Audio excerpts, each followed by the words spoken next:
As the sun sets on the horizon of our world, there are those who tirelessly craft the tapestry of peace. Among them are Samuel Alamasi SDS and Samwell Haule SDS, Salvatorians whose recent publication, Blessed Francis Jordan Artisan of Peace, illuminates pathways to harmony in a fractured world. In a recent virtual dialogue hosted by Father Ferdinand Lukoa SDS, these noble minds shared insights that resonate with the heart of humanity. Their words echo the timeless pursuit of understanding and unity. Recently, we received a handbook entitled Blessed Francis Jordan, an Artisan of Peace, which is written by you and your fellow Salvatorian, Samwell Haule of Tanzania.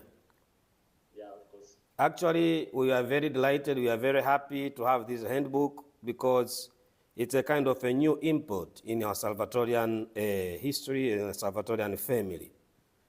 So we wanted to know a little bit about this initiative which you took regarding this particular book, which we find now it's very essential in the world we live today.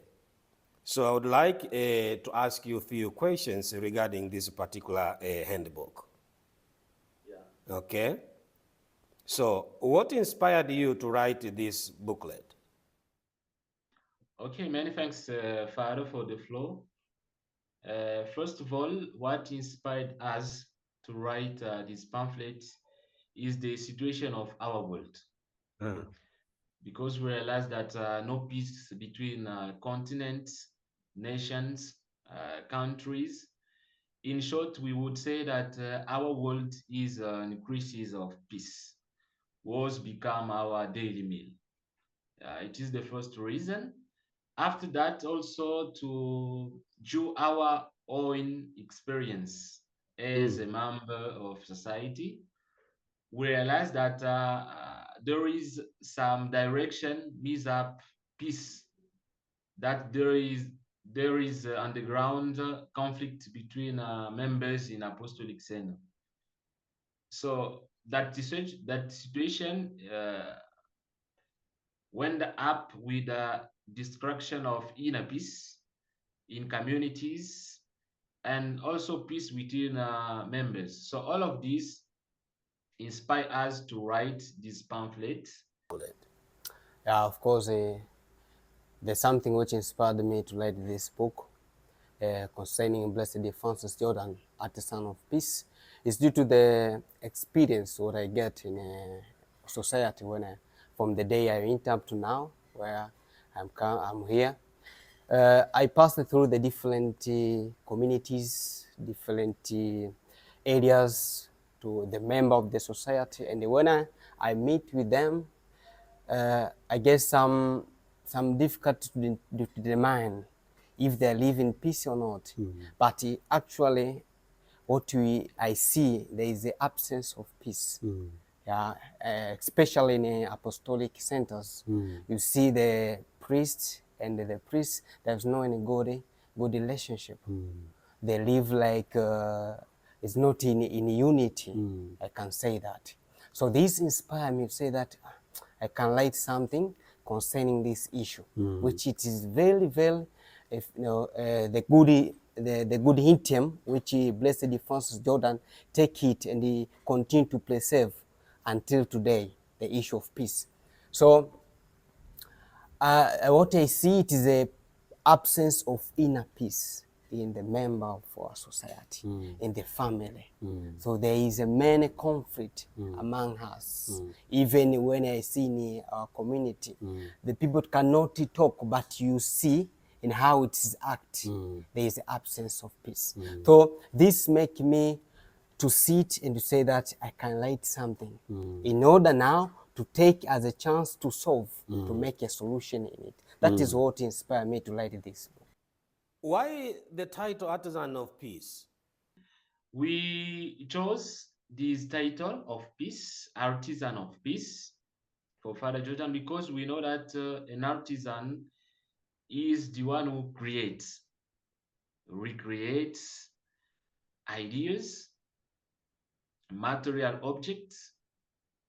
So for us, an artisan is that one who make something.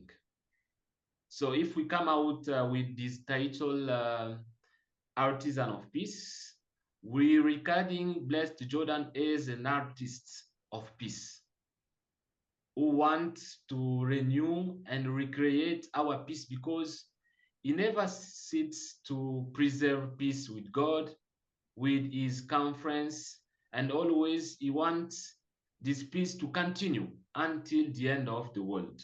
Yeah, when you see the title Blessed Francis Jordan, Artisan of Peace, yeah, you see the word artisan, artist, yes, the one who create or recreate. Right, and sometimes people forget that Blessed Francis Jordan was an artist. It's an artist, okay, that is. So that's making me to use this term artisan of peace, because Jordan always inspired the members of society to protect that peace what God give us. As making him to be artisan, that means he recreate, renew our peace. So I make this Blessed Francis Jordan Artisan of Peace like an intercessor who intercedes us to create or to recreate, to renew this peace what is live to us, Blessed Francis Jordan. That means everyone in the society is the artisan of peace, is the one who recreate or create the peace of others. So this inspired me to use this term artisan of peace as a creator, as a renewer of peace in our society, in our community. So what do you see in the Jordanian Salvatorian perspective on peace? In our pamphlet, we spoke about it. The perspective of Jordan Salvatorian on peace, we are regarding peace as the presence of love of God. That is to say, peace for us, for Father Jordan, is a sign of love of God. That means is the realization of peace. Where there is peace, there is also love. I would also to add something. We try to understand Jordan perspective in two categories of life. First of all, we fought in religious life.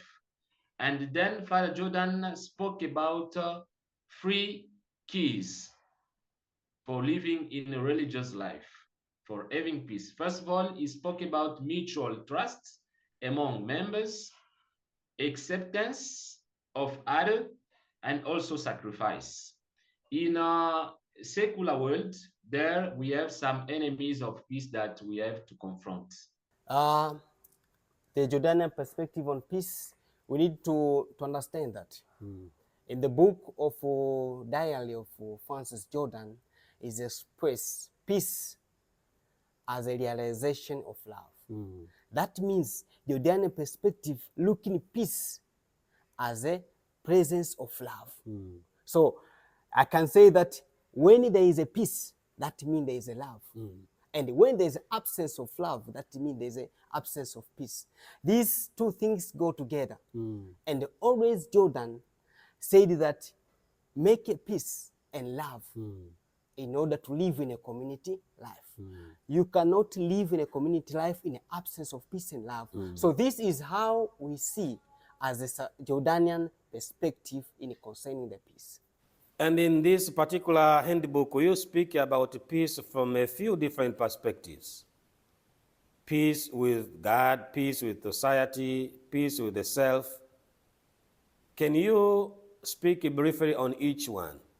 Of course, we tried also in our pamphlet to speak about some different perspective of peace. First of all, we started with peace with God. We have to know that God is our creator of peace. Our peace must start from God and end with God. He is our core, I can say, the principle, the man of peace. That peace we have is a grace of God to his people. First of all, always we need to have stable peace with God. which gives us light to live peace with ourselves, first of all, our neighbors, superiors, and all the society. After that, we tried also to speak about peace with society.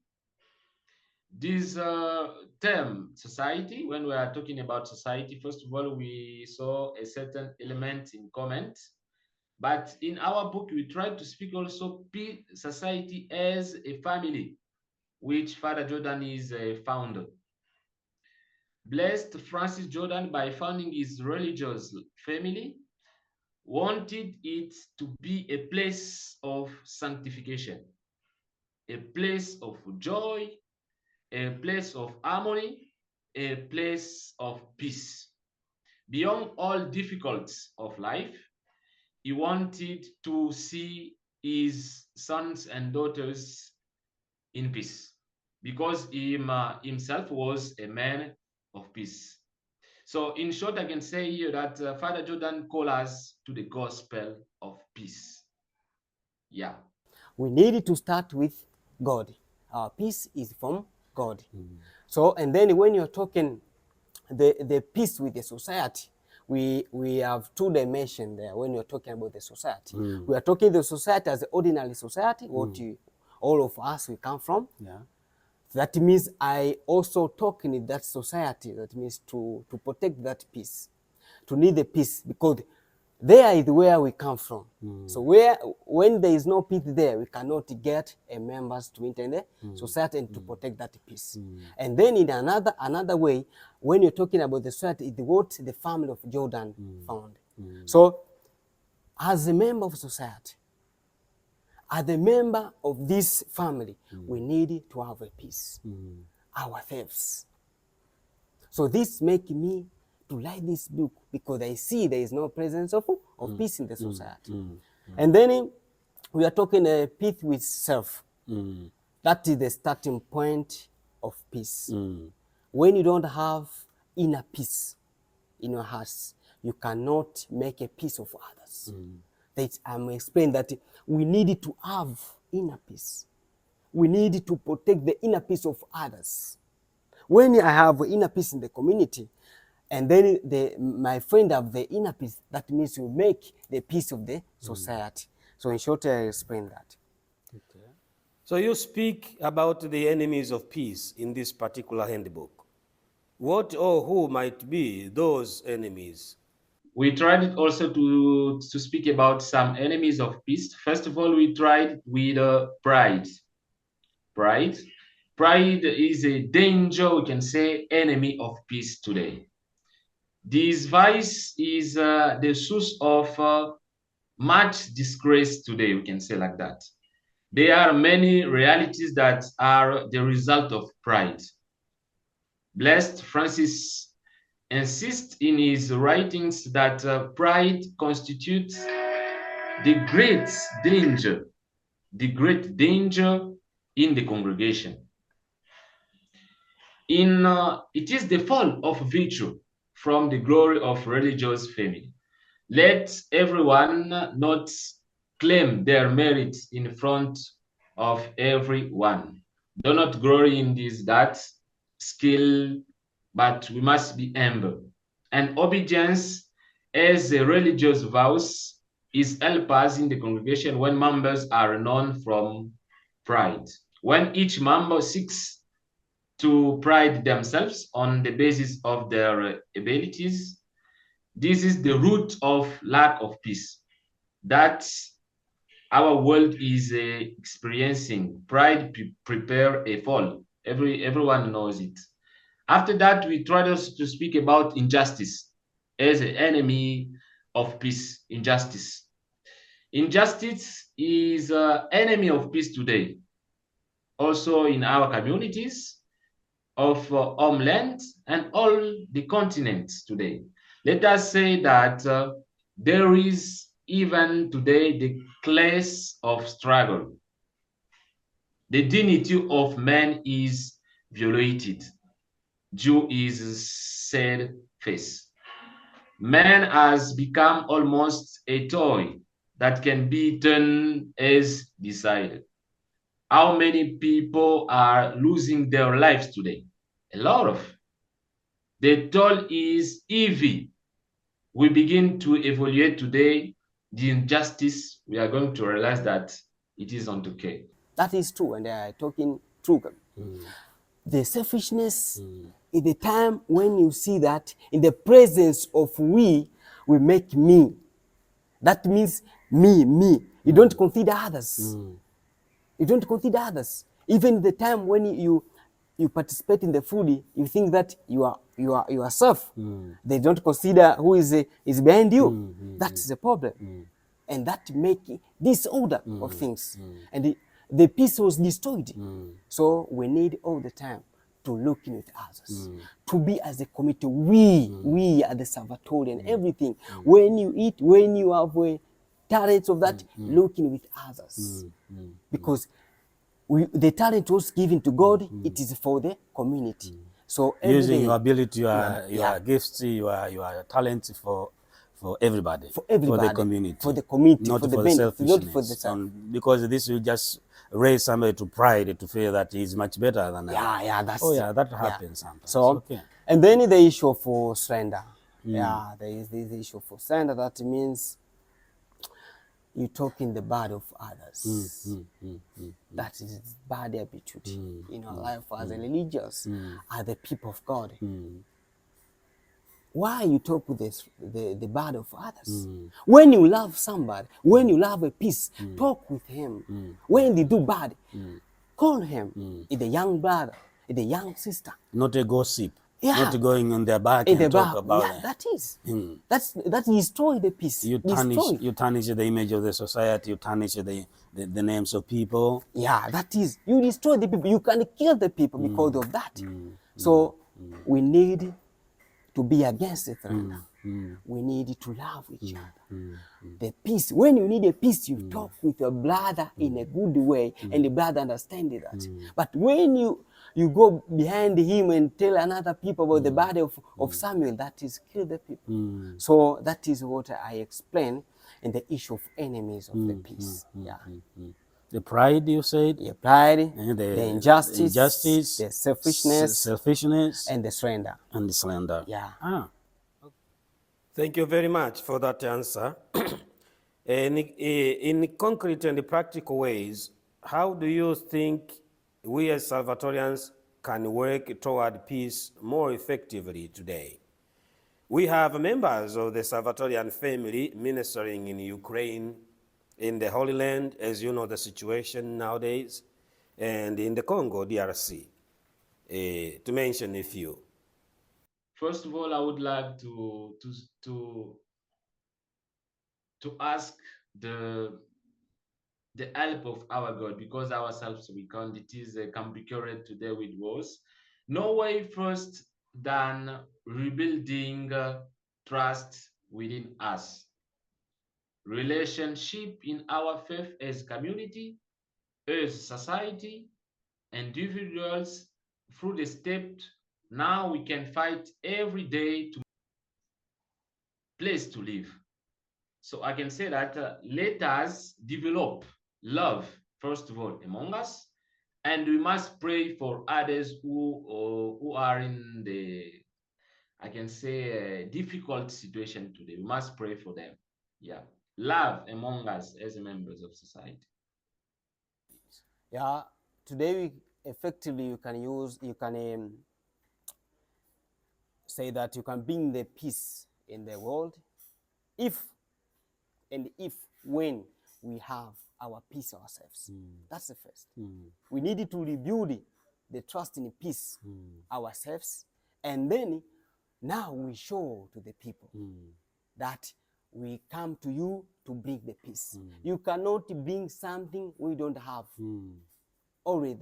That's why in the testament of our blessed Francis Jordan, 8th testament, is talking that you need to love each other as a member of the society, and then that love will be shown to others. So in order to bring to the Ukraine, to the Congo, so we need to have that peace. And then when you go there, we need to proclaim that peace, to accept that we are come for bring the peace. Because the Jesus Christ offered himself to the salvation of the people. We are disciples, servants of Jesus Christ. We are not fear to offer peace to Ukraine, to Congo and the other areas. So we need to take a heart of courage, always to say that peace is what give the people to settle and to look in Jesus Christ in order to be saved. So we're not feared. We want to go there and to preach, to proclaim the word of God in order to be the peace in the world. That is what Jesus Christ wants in this world. Is there any last thing that you would like to share with us, those who are listening to our conversation today? First of all, I'm very glad, very happy for this conversation, and to see that members of community, they support us in what we are doing. But what I'm going to send as a message for those who are listening or catching something from us, I want to say that we are called today to be instruments of God, to bring his gospel of peace to all the world. Let us, first of all, to live ourselves this gospel, and then we are going to transmit for others. We need to flash out all things against peace. Let us decide to make together our world as an earthly paradise. Yeah, that is.